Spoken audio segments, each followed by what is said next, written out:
Hello, everyone, and welcome to the second part of this fatigue analysis. So now that we've calculated the von Mises stresses with respect to the mean and alternating components, we can now go on to figure out what the safety factor is as a result of these stresses with respect to the Goodman's equation. But before we get into plugging these values into the Goodman's equations, there are a couple of things we need to do. The first thing we need to do is check for yielding.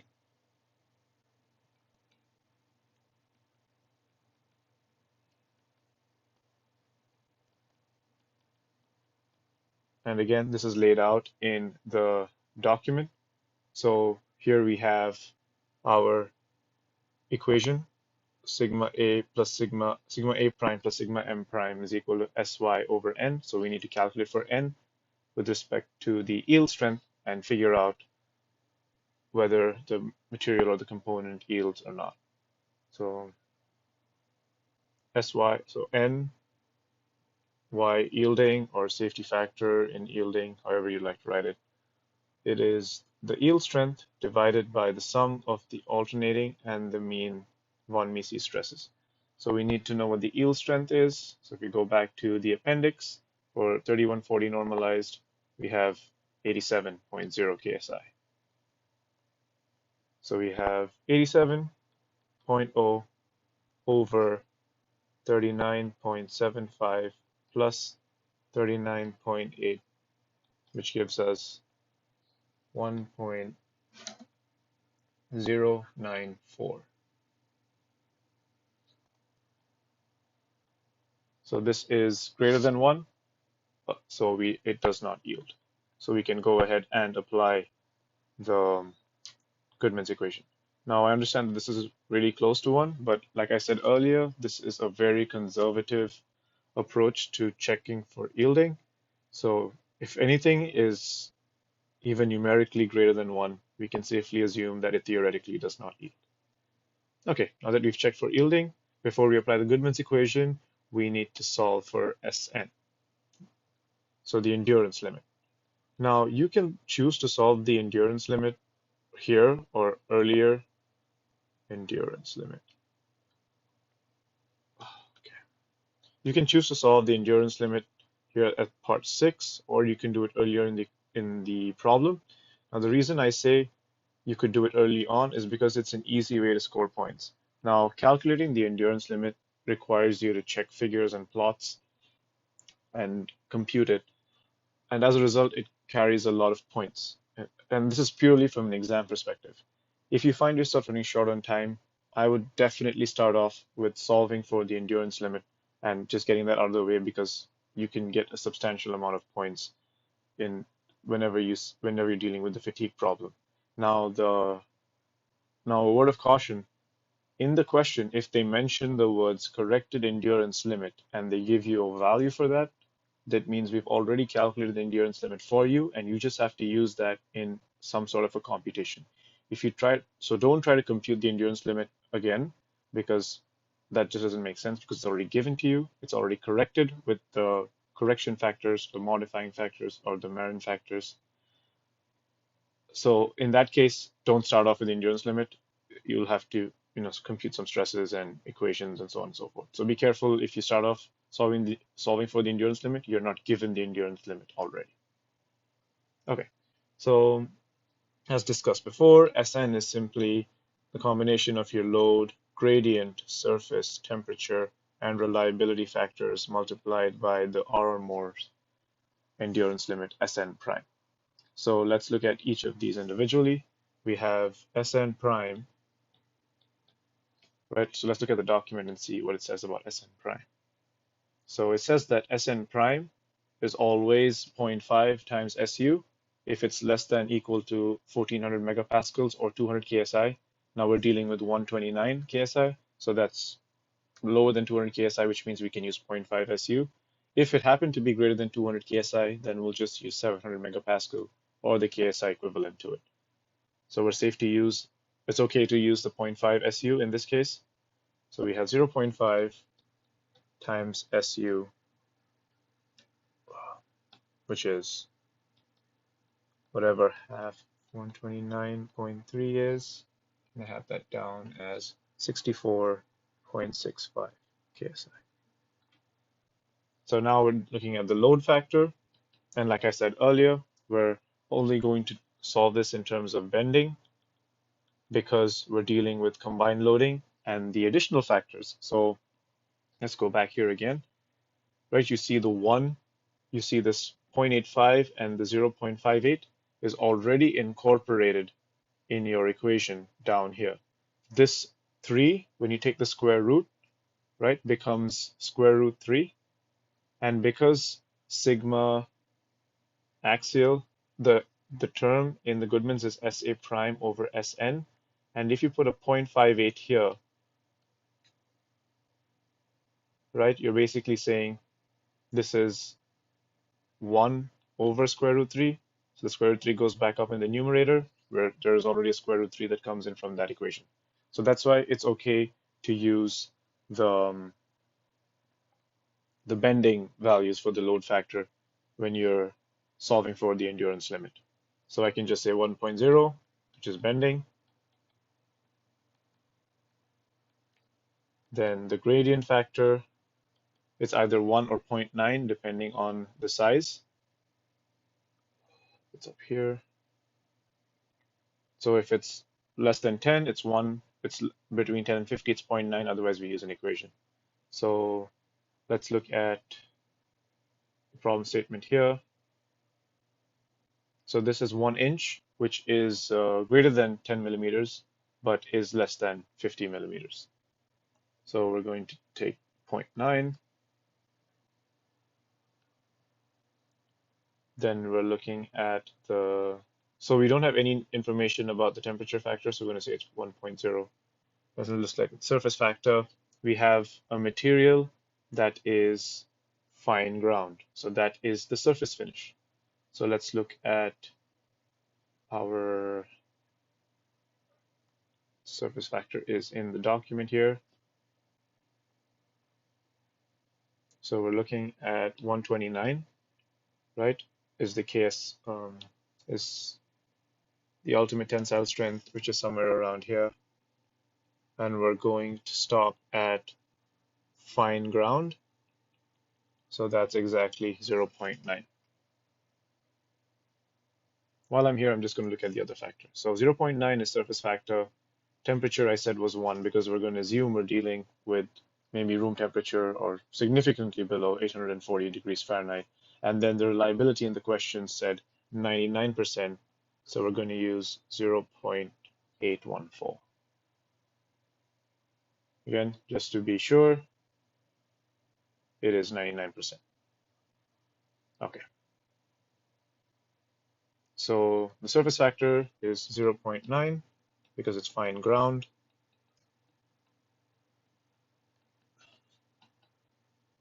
The reliability factor is 0.814, and the temperature factor, like we mentioned earlier, was 1.0. Okay, so now combining all of these, we can solve for the endurance limit. So we have 1, 0.9, 0.9, 1, 0.814, and then Sn prime, which is 64.65 KSI. So Sn, your endurance limit, is equal to 42.63 KSI. So now we have all the terms that we need for the Goodman's equation. So is this step 7? Yep. Step 7 is Goodman's equation. And first we're going to test for infinite life. So when I say infinite life, it means that the denominator in the alternating term is going to be your endurance limit. So we have sigma m prime over SU plus sigma a prime over Sn is equal to 1 over the safety factor. So if I were to substitute in my values, I have 39.75 over 129.3 plus 39.8 over 42.63 is equal to 1 over the safety factor, and after computing the safety factor is equal to 0.8057. So this means that it has a finite life. So the safety factor is less than 1. So now that we have a safety factor less than 1, we come to the last part of this procedure where we need to calculate the number of cycles. Right, so a safety factor less than 1 in the modified Goodman's equation means infinite life should not be expected. Like I explained earlier, it's going to fail somewhere before that. So to determine the expected life, you need to replace the y-intercept with an equivalent fully reversed bending stress as in equation A. So like I did in the previous example problem as well, it's time to solve for the denominator of the equation. So now we're going to calculate or find the equivalent reversible stress.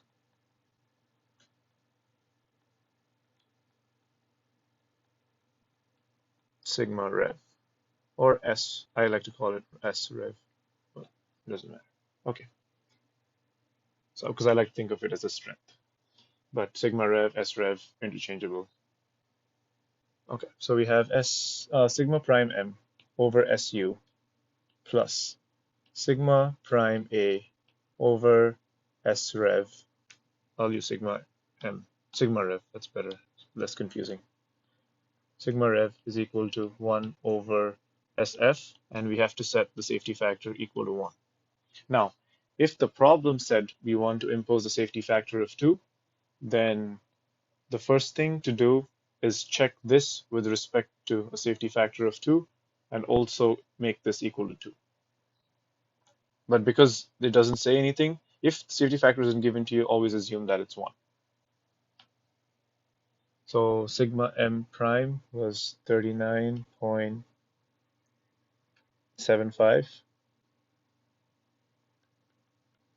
over 129.3 plus 39.8 over sigma rev is equal to 1. And that gives us an equivalent reversible stress of 57.47 KSI. So this is basically the value on the y-axis of your SN curve. And what we need to do is now find the number of cycles that this component actually lasts before it fails, or rather, after how many cycles does it fail. So finally, number of cycles. So basically we can use the log equation. So log S is equal to 1/3 log Sn over S3 times log n, where we need to solve for n, plus log S3 squared over Sn. And again here, log is equal to log base 10. So substituting sigma rev here, solving for Sn. So let me write down the values here. We have sigma rev equal to 57.47. We have Sn equal to 42.63. But we still need to calculate S3. And S3 is nothing but 0.9 times SU, because we're dealing with bending again. Like I said, all the factors we will choose is with respect to the bending curve. So that's 0.9 times 129.3, and we have 116.4. So solving for n, we get n is equal to 128 1055 cycles. And this value makes sense because it is less than 1 million cycles, but it's greater than 1000 cycles. So it's going to be in between those two endpoints. So this is basically what we were solving for this entire time. So that brings me to the end of this fatigue analysis. Please review that document on Canvas very carefully. Read through all the steps that you need. Everything you need to know about fatigue analysis is in that document. The procedure is laid out very, very nicely. This example problem, in my opinion, covers everything you need to know. The only variation you could probably see is, okay, I would desire number of cycles, solve for the torque or solve for the stress, or uh, a very unlikely variation is it fails in yielding and you don't have to apply the Goodmans, but that probably won't occur in the class. In real life, it probably will. And another possibility is with the stress profiles here, you'll end up with something that isn't as cleanly between zero, that doesn't oscillate between zero and some maximum value. It could be offset. So you need to account for that when calculating your mean and alternating stresses.